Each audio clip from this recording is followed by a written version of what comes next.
Kami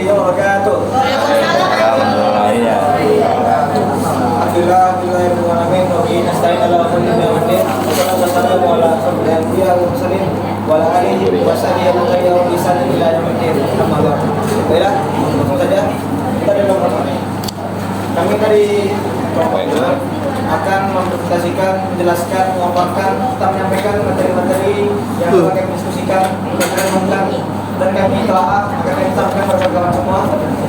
Yang materi kali ini kolonialisme dan imperialisme bangsa-bangsa di Asia Tenggara. Yang pertama materi yang akan dipaparkan oleh rekan saya Alul.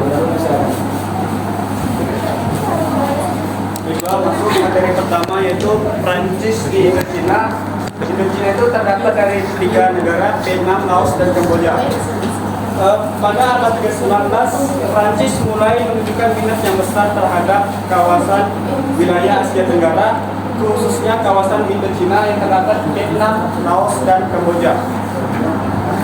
Kedatangan mereka tidak semata-mata untuk berdagang, melainkan juga karena dorongan ekonomi, politik, dan penyebaran agama Katolik.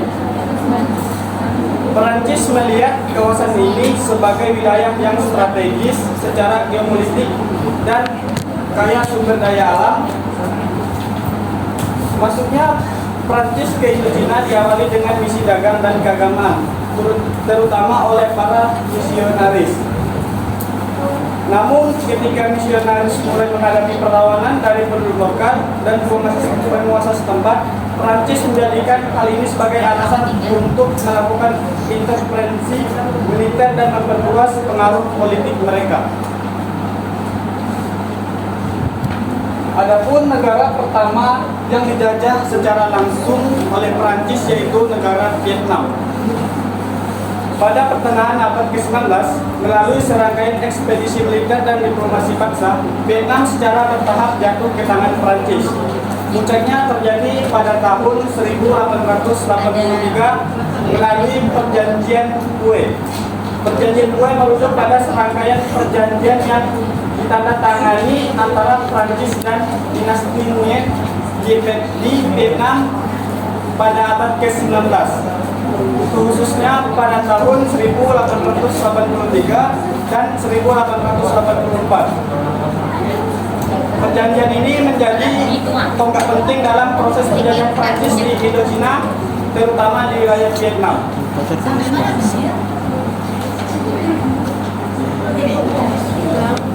Adapun isi perjanjian yang pertama yaitu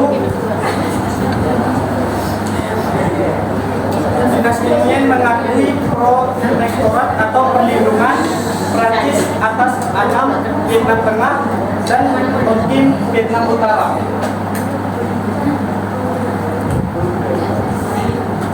Isi kedua yaitu Prancis mengambil alih urusan luar negeri dan pertahanan Vietnam. Vietnam harus menerima kehadiran garnison dan pejabat Prancis di wilayahnya. Raja Vietnam kehilangan kedaulatan politik secara de facto. Perjanjian ini dianggap keras sehingga terjadilah perbaikan perjanjian setahun kemudian pada tahun 1844 yang dimana isi perjanjiannya yaitu perjanjian kedua ini disebut perjanjian Paternoster setelah diplomat Jules Paternoster. Isinya Prancis tetap diakui sebagai pelindung resmi Annam dan Tonkin pada wilayah Annam dan Tonkin. Dinasti Nguyen tetap berkuasa secara simbolis, tetapi semua urusan luar negeri dan pertahanan dipegang oleh Prancis. Kemudian menandai integrasi resmi Annam dan Tonkin ke dalam Indochina Prancis bersama Cochinchina yang telah lebih dulu dijajahi. Kemudian yang menjadikan Vietnam sebagai protektorat resmi. Prancis kemudian membagi Vietnam menjadi 3 bagian administratif, yaitu Tonkin Utara, Annam di bagian tengah, dan Cochinchina di bagian selatan. Dalam praktik kolonial, Vietnam menjadi pusat kegiatan ekonomi dan politik Prancis di kawasan. Walaupun pembangunan infrastruktur seperti jalan, rel kereta api, dan pelabuhan dilakukan, semua itu ditujukan untuk kepentingan kolonial, bukan untuk kesejahteraan rakyat lokal. Nah, jadi pada saat itu pembangunan seperti jalan, rel kereta itu dilakukan untuk kepentingan pihak Prancis, bukan untuk kepentingan semata dari orang Vietnam.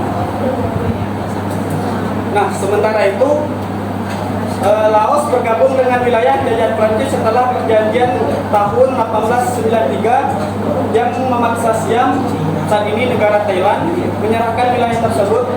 Laos dijadikan sebagai wilayah penyangga terhadap pengaruh Inggris dan Barat.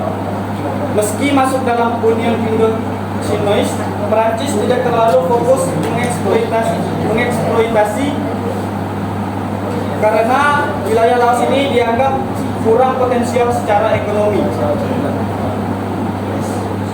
sehingga pembangunan infrastruktur dan layanan publik di Laos sangat terbatas dan perlawanan terhadap kolonialisme pun relatif kecil.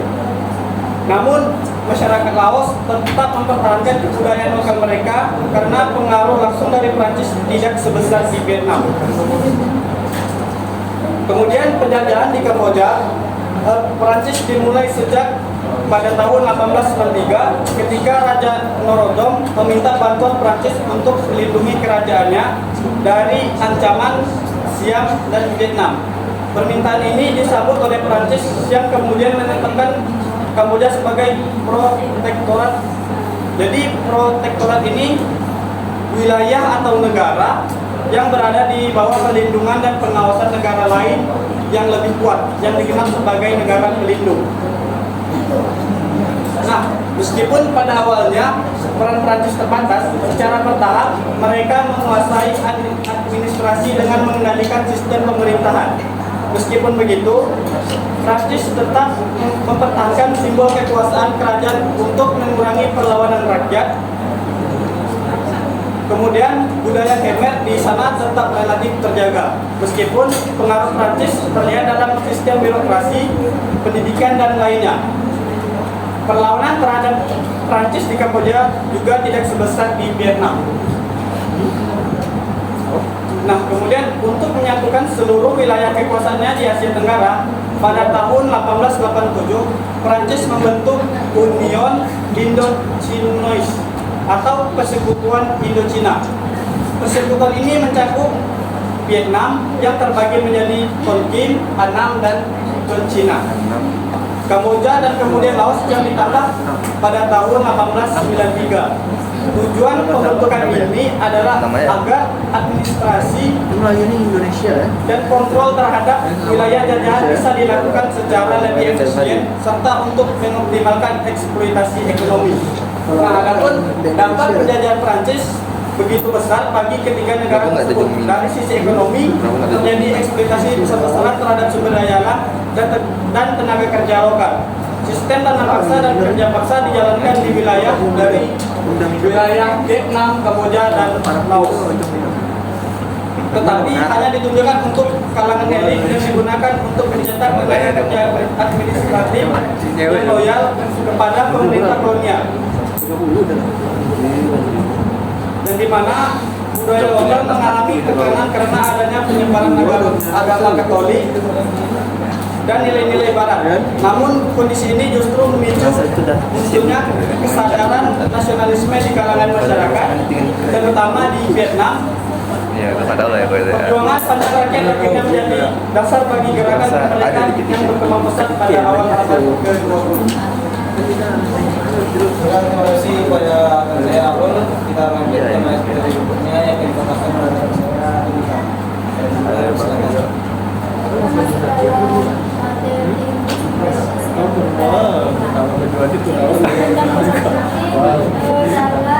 Kolonialisme dan imperialisme di Asia Tenggara, terutama di bagian Malaysia, Singapura, dan Vietnam, yaitu Myanmar. Yang pertama itu adalah Malaysia. Dan berdasarkan pertama kali Inggris ke Malaysia itu di Sungai Malaya pada abad ke-18 tetapi dengan membaca dan perdagangan emas. Dan mereka juga melakukan perjanjian dan pengaruh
Amerika, Tiongkok, dan India. Inggris di Singapura. Pendirian Singapura, Inggris mendirikan Singapura sebagai pusat perdagangan pada tahun 1918 memanfaatkan lokasinya yang strategis di Selat Malaka. Dan mereka juga melakukan perdagangan. Singapura menjadi strategis biasa negara menarik migran dari beberapa negara. Singapura juga secara resmi menjadi Inggris pada tahun 1890 dan tetap berada di bawah kekuasaan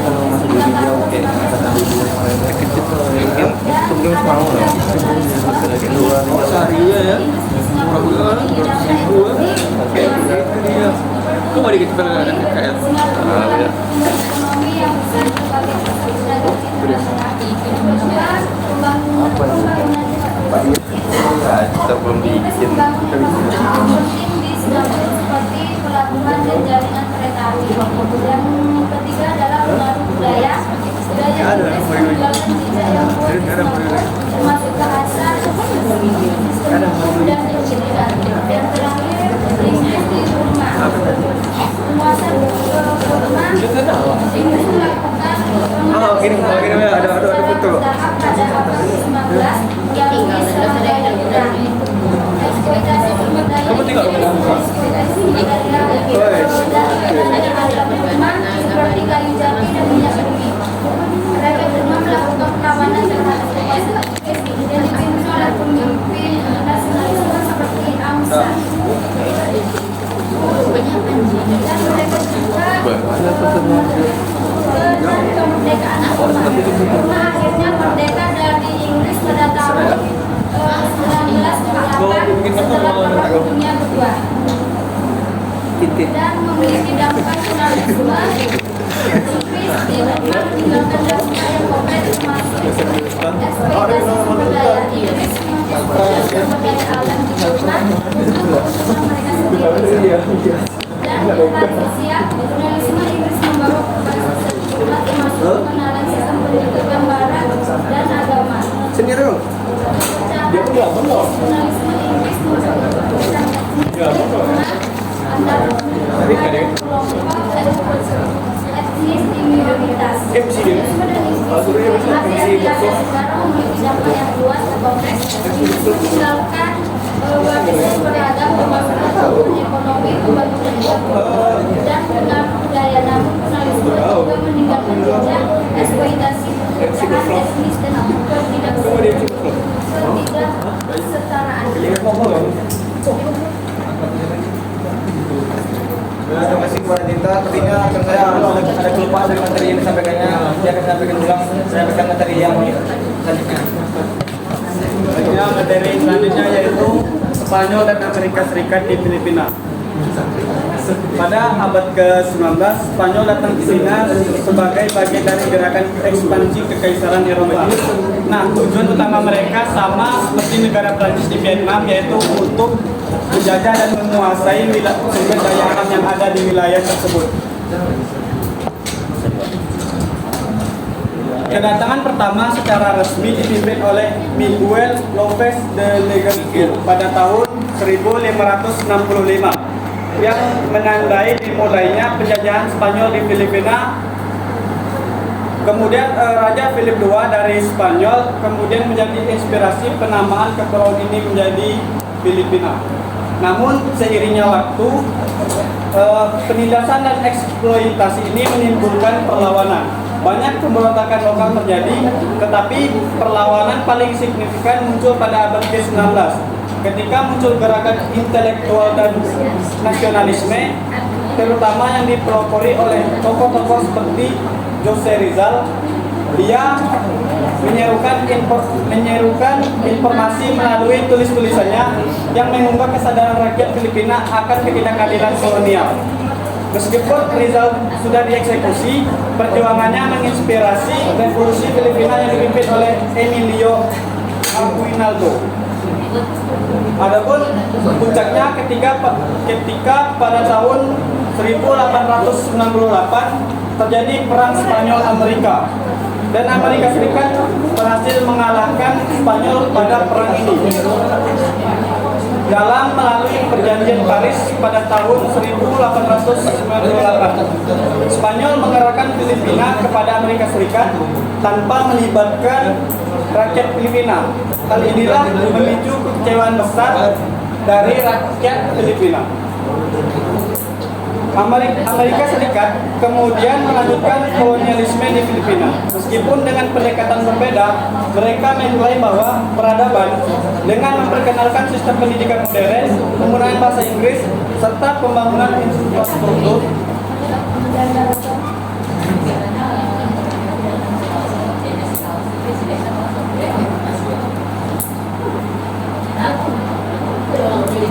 namun pada kenyataannya Filipina tetap dijajah dan rakyat kembali melakukan perlawanan.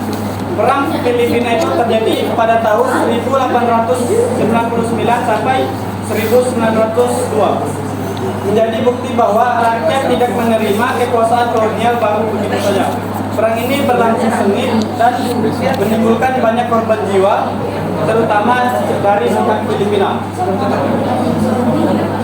Kemudian setelah perang mereda, Amerika membentuk pemerintahan sipil kolonial dan memperkenalkan sistem demokrasi terbatas. Adapun pada saat ini pendidikan menjadi alat utama untuk membentuk masyarakat yang lebih Amerika. Namun juga justru memperkuat nasionalisme di kalangan generasi muda dan terdidik.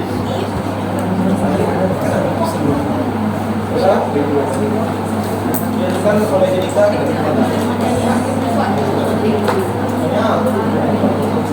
Adapun sistem pemerintahan kolonial yang terbagi menjadi dua, yaitu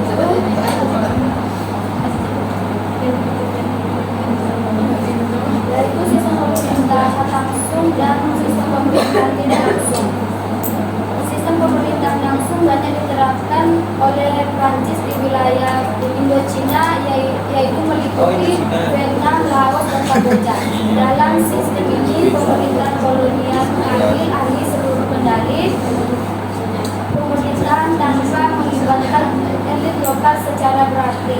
Semua jabatan penting diisi oleh orang-orang Prancis dan bumi hanya berfokus sebagai pekerja rendah atau pegawai administratif kelas bawah. Tujuan utama dari sistem ini adalah agar pemerintah kolonial dapat menjalankan kontrol atas kebijakan politik ekonomi dan pendidikan di wilayah penjajahan.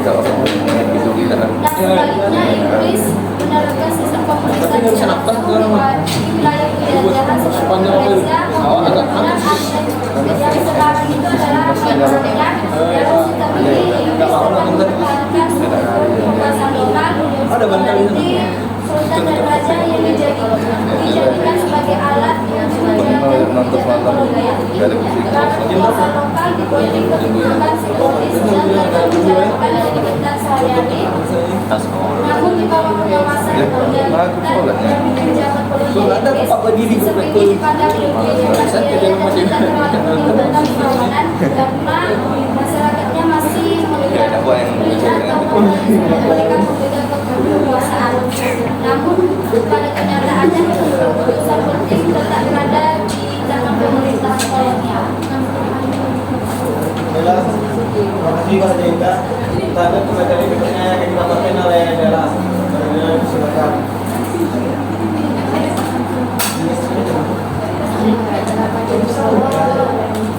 Saya akan menjelaskan tentang posisi masyarakat Indonesia saat masa kolonialisme dan imperialisme yang sedang terjadi.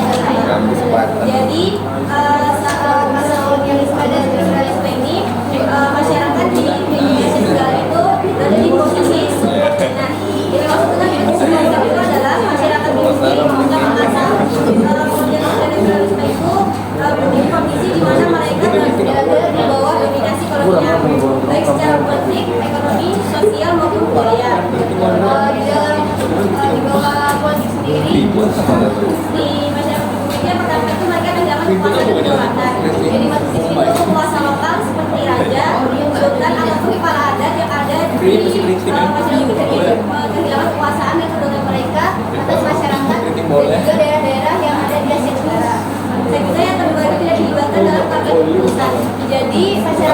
pribumi pada masa itu tidak punya suara dalam produk keputusan yang dibuat oleh pemerintah kolonial. Yang ketiga itu pemberontakan dianggap sebagai ancaman oleh pemerintah kolonial. Jadi ketika masyarakat pribumi pada masa itu memberikan perlawanan atas keputusan yang dibuat oleh pribumi, maka dianggap sebagai pemberontakan oleh pemerintah kolonial. Yang selanjutnya adalah ekonomi. Di dalam bidang ekonomi sendiri yang pertama itu ada eksploitasi sumber daya manusia. Contohnya itu seperti sistem budaya bangsa yang ada di Indonesia dan juga sistem Turki yang ada di Vietnam. Yang keduanya itu merupakan sistem di mana masyarakat pribumi dipaksa untuk bekerja dengan upah yang tidak sepadan dengan apa yang mereka kerjakan. Berikutnya adalah ketergantungan ekonomi, di mana masyarakat pribumi pada masa itu dipaksa bergantung pada sistem ekonomi kolonial. Dikarenakan pemerintah kolonial pada masa itu menguasai perekonomian masyarakat pribumi. Selanjutnya penguasaan tanah oleh kolonial. Jadi pada masa itu tanah milik masyarakat pribumi itu dikuasai oleh kolonial, sehingga masyarakat pribumi pada masa itu tidak dapat mengolah kebutuhan atau memiliki mereka sendiri tanpa menggunakan dari perusahaan kolonial. Selanjutnya ada sosial. Yang pertama adalah hierarki rasial. Yang dimaksud di sini adalah kolonialisme pada masa itu menciptakan stratifikasi sosial berdasarkan ras di mana bangsa Eropa berpecah. Sehingga pada masa itu masyarakat pribumi itu dari kelas bawah dan hanya bisa menjadi budak. Selanjutnya adalah diskriminasi sistematis. Yang dimaksud diskriminasi sistematis adalah kebijakan kolonial seringkali menyingkirkan masyarakat pribumi dari akses pendidikan, layanan kesehatan dan infrastruktur tidak layak. Sehingga pada masa itu masyarakat pribumi tidak memiliki kesehatan yang baik, pendidikan yang baik dan juga tidak bisa menggunakan infrastruktur yang ada yang layak dibuat oleh kolonial. Selanjutnya ada budaya. Yang pertama adalah pelecehan budaya lokal. Pada masa itu budaya itu dianggap superior dibandingkan budaya kolonial. Jadi tradisi adat budaya yang dimiliki pribumi pada masa itu dianggap kayak tidak sama mereka dan diganti dengan budaya-budaya barat. Selanjutnya ada asimilasi paksa. Jadi maksud ini adalah kolonial itu mencoba memperkenalkan nilai-nilai barat dan nilai-nilai lokal seperti melalui pendidikan dan agama. Jadi itu mereka kayak lebih dijauhkan dari adat mereka sendiri atau mereka sendiri dan bangsa mengikuti pendidikan dan agama dari kolonial. Selanjutnya ada melemahnya identitas lokal. Jadi dikarenakan budaya lokal dan asimilasi paksa tadi, identitas lokal yang dimiliki masyarakat pribumi itu melemah dan merasa budaya dan tradisi yang mereka punya itu udah mulai perlahan hilang karena terkena kayak karena sering diajarkan dengan budaya barat itu, jadi mereka kayak perlahan kehilangan budaya mereka sendiri. Makanya saya kembalikan kepada moderator. Baik, terima kasih kepada Dela. Kita masuk ke materi terakhir, yaitu interaksi antara penguasa lokal di wilayah Malaya, Filipino, Vietnam, dan Burma pada era kolonialisme. Pertama, Malaysia saat di bawah pengaruh Inggris. Peran penguasa lokal seperti Raja-Raja Melayu sering berperan sebagai perantara kolonial atau ibaratnya tangan dari kekuasaan kerajaan Inggris. Di mana Inggris mengakui kedaulatan dari Raja-Raja Melayu, namun sistem kebijakan yang ada di negara tersebut atau sistem terhadap keluar kebijakan ekonomi dikendalikan langsung oleh kerajaan Inggris. Adapun Filipina yang kala itu di bawah Spanyol, Amerika, Spanyol sudah diikuti oleh Amerika. Sebelum datangnya masa-masa kolonial, Filipina terdiri atas berbagai macam suku, diantaranya suku Mactan. Di bawah pengaruh Spanyol, Spanyol mengintegrasikan penguasa lokal sebagai sistem kolonial atau disebut dalam istilah Principalia yang gunanya membantu serta mensupport dari administrasi kolonial Spanyol pada kala itu. Yang tiga, Vietnam saat dijajah oleh kerajaan Prancis. Terkala di mana dinasti Nguyen masih diakui secara simbolik namun kekuasaan nyata masih dipegang penuh dan mutlak oleh pihak kolonialis Prancis. Masih belum keluar Namun sama. beberapa penguasa lokal sudah bersifat tertutup dikarenakan Prancis sangat membatasi dan mengumpulkan struktur kekuasaan tradisional secara perlahan-lahan. Yang terakhir, Burma atau Myanmar saat di bawah persekutuan Inggris. Kawan dia bermasalah. Setelah Inggris mengalahkan dinasti Tontao dalam perang Anglo-Burma, bangsa lokal kehilangan kekuasaan langsung. Inggris mengganti atau menghapus sistem kerajaan dan mengganti dengan sistem kolonial yang sedang berlangsung kala itu.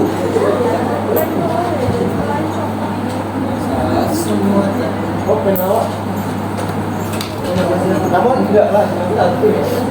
kepala suku yang masih ada saat itu masih memperlakukan menjalankan permintaan seperti yang ada pada suku tersebut, seperti di daerah etnis minoritas seperti Isan dan Karak. Ya, mungkin sekian materi dari kelompok kami. Kita masuk ke sesi berikutnya, yakni sesi tanya jawab. Kami akan membuka tiga